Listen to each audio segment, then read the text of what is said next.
So this is how you can hide your activity on Roblox. Whether it's what game you're currently playing, or what you're currently doing, or if you're even online on Roblox, you can hide all of that with a few simple steps that I'm going to be teaching you. So let's open up Roblox, and here we are. What you're going to want to tap on is more at the bottom right corner of the screen.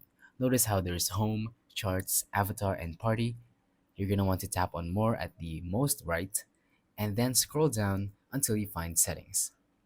Once you have settings on, you're going to want to scroll through here and look for privacy. It should be the very third.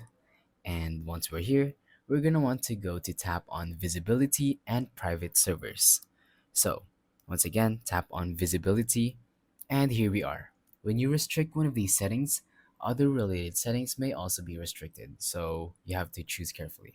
So if you want to show your current experience to everyone, tap on that. So, for example, even if they're not your friends, they will know what kind of game you're playing, and I'm pretty sure they'll be able to join. So, if you want only your friends, followers, and people that you follow to know your experience, you can tap on this.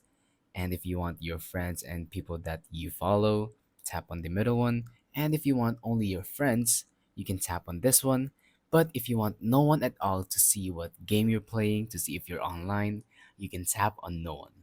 So basically, this means that no one knows what you're playing, no one knows if you're online, but that kind of takes the fun out of Roblox because it is a community game. So I don't recommend doing this unless it's a very private reason, so I won't meddle into that.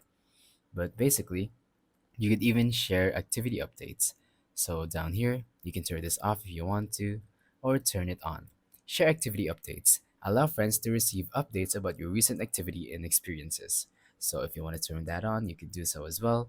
But if you want to keep it low key and if you want to keep it private, just turn it off and tap on no one under your show current experience.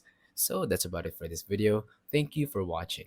Don't forget to leave a like, subscribe, and let us know in the comments down below if the tutorial worked or if you have any questions. Thank you and goodbye.